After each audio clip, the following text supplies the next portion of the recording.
ബംഗ്ലാദേശ് വഴി എന്തുകൊണ്ടാകാം ലഷ്കർ സ്ഥാപകനായ ഹാഫിസ് സയ്യിദ് ഇന്ത്യയെ ആക്രമിക്കാൻ പദ്ധതിയിടുന്നതെന്ന ചോദ്യങ്ങൾ ഇപ്പോൾ വലിയൊരു ചോദ്യചിഹ്നമായി തന്നെ നിഴലിക്കുകയാണ്. ഇന്ത്യയുമായി ശത്രുതയുള്ള രാജ്യങ്ങളിൽ ഒന്ന് തന്നെയാണ് ബംഗ്ലാദേശ്. കാരണം ബംഗ്ലാദേശ് മുൻ പ്രധാനമന്ത്രി ഷെയ്ഖ് ഹസീന ഇപ്പോൾ ഇന്ത്യയിലാണ് അഭയം പ്രാപിച്ചിരിക്കുന്നത്. ആയതിനാൽ തന്നെ ഷെയ്ഖ് ഹസീനയെ ഇല്ലാതാക്കാനുള്ള പല രീതിയിലുമുള്ള തന്ത്രങ്ങൾ ബംഗ്ലാദേശ് മെനയുന്നുണ്ട്. അതിനായുള്ള പദ്ധതികൾ ആവിഷ്കരിക്കുന്നു. ആയതിനാൽ തന്നെ പാകിസ്ഥാനെയും കൂട്ടുപിടിച്ചുകൊണ്ട് ബംഗ്ലാദേശിനാകട്ടെ അവരെ ആക്രമിക്കാൻ വളരെ എളുപ്പമാണ്. അതുവഴി പാകിസ്ഥാനും വലിയ നേട്ടമാണ് ഉണ്ടാകാൻ പോകുന്നത്. കാരണം ഇന്ത്യയെ ആക്രമിക്കാൻ എളുപ്പമായിരിക്കും എന്ന വിലയിരുത്തലാണ് ഇപ്പോൾ പുറത്തു വരുന്നത്. മാത്രമല്ല അതിർത്തിയിലൂടെ തന്നെ ഇന്ത്യയിലേക്ക് നുഴഞ്ഞു കയറാനുള്ള ശ്രമങ്ങളും ഇവിടെ നടക്കുന്നുണ്ട്. അതായത് ബംഗ്ലാദേശിലെ നുഴഞ്ഞു കയറ്റക്കാർ ഇന്ത്യൻ അതിർത്തി അത് ലക്ഷ്യമാക്കിക്കൊണ്ട് ഇന്ത്യയിലേക്ക് കടക്കുകയും ചെയ്യുന്നു. അവർ ഇവിടെ പല പേരുകളിലും ഐഡന്റിറ്റികൾ സ്ഥാപിച്ചുകൊണ്ട് ഇവിടെ ജോലി ചെയ്തു പോരുകയാണ്. മാത്രമല്ല ഇന്ത്യയെക്കുറിച്ച് വ്യക്തമായൊരു ബ്ലൂ പ്രിന്റ് ഇവർക്ക് തയ്യാറാക്കാനും സാധിക്കും. ആയതിനാൽ തന്നെ ബംഗ്ലാദേശുമായി കൂട്ടുപിടിച്ച് പാകിസ്ഥാന് വലിയ രീതിയിലുള്ള ഒരു ആക്രമണം ഇന്ത്യയിൽ നടത്താൻ കഴിയുമെന്നതിനാൽ തന്നെയാകാം ഇവർ ഇത്തരത്തിൽ ബംഗ്ലാദേശുമായി തന്നെ അല്ലെങ്കിൽ ബംഗ്ലാദേശ് അതിർത്തിയിലൂടെ തന്നെ ലോഞ്ച് പാഡുകൾ സൃഷ്ടിച്ചുകൊണ്ട് അവിടെ ആക്രമണം നടത്താനുള്ള പദ്ധതികൾ മെനയുന്നത് എന്നതാണ് രാഷ്ട്രീയ നിരീക്ഷകരടക്കം വിലയിരുത്തുന്നത്. ഇന്ത്യയിലേക്ക് ഇത്തരത്തിൽ ആളുകളെ അയച്ചാൽ പാകിസ്ഥാൻ മെനയുന്ന പദ്ധതികൾ വളരെ പെട്ടെന്ന് നടപ്പിലാക്കാൻ സാധിക്കുമെന്നും അതിൽ വലിയൊരു ആശങ്ക സൃഷ്ടിക്കാൻ സാധിക്കും എന്നതാണ് ഇവർ വിലയിരുത്തുന്നത്.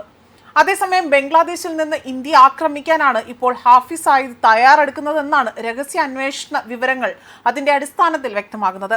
പാക് ആസ്ഥാനമാക്കി തന്നെ പ്രവർത്തിക്കുന്ന ഭീകരൻ ഹാഫിസ് സയ്യിദിന്റെ നേതൃത്വത്തിലാണ് ഇന്ത്യക്കെതിരായ തന്നെ ആക്രമണങ്ങൾ പദ്ധതി അല്ലെങ്കിൽ ഇത്തരത്തിൽ ആക്രമണങ്ങൾക്കുള്ള പദ്ധതികൾ മെനയുന്നത് എന്നതാണ് പുറത്തുവരുന്ന വിവരം. ബംഗ്ലാദേശിനെ ഒരു പുതിയ ലോഞ്ച് പാഡായി തന്നെ വളർത്തിയെടുക്കും എന്നതാണ് രഹസ്യാന്വേഷണ വൃത്തങ്ങൾ നൽകുന്ന സൂചന.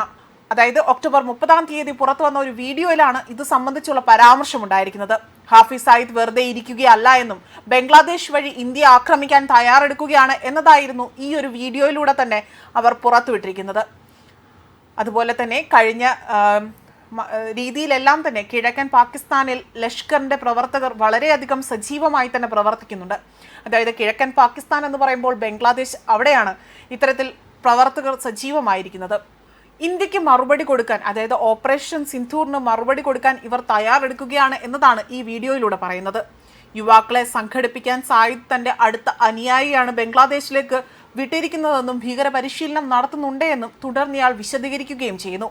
ഇന്ത്യക്കെതിരായ യുദ്ധത്തിന് അതിൽ രംഗത്തിറങ്ങാൻ സേഫ് ആകട്ടെ ആഹ്വാനം ചെയ്തതായും വീഡിയോയിലൂടെ വ്യക്തമാക്കുകയാണ്. കുട്ടികൾ ഉൾപ്പെടെയുള്ളവർ ഈ പരിപാടിയിൽ പങ്കെടുത്തിരുന്നുവെന്നും ഓപ്പറേഷൻ സിന്ധൂറിന്റെ സമയത്ത് പാക് സൈന്യത്തിന്റെ ആ ഒരു പ്രകടനത്തെ മുൻനിർത്തിക്കൊണ്ട് അവരെ പുകഴ്ത്തുകയും ചെയ്തതായും ഇതിലൂടെ വ്യക്തമാക്കുന്നു. രാജ്യാന്തര തലത്തിലും കാര്യങ്ങൾ വളരെയധികം മാറുകയാണ് എന്നതാണ് അവകാശപ്പെടുന്നത്. ഇപ്പോൾ അമേരിക്ക നമുക്കിപ്പോൾ ഉണ്ട്. ബംഗ്ലാദേശ് പാകിസ്ഥാനോട് വീണ്ടും അടുത്തുകൊണ്ടിരിക്കുകയാണ് എന്നതാണ് ഈ വീഡിയോയിലൂടെ വ്യക്തമായി തന്നെ പറഞ്ഞിരിക്കുന്നതും. ന്യൂസ് ഡെസ്ക് കർമ്മ ന്യൂസ്.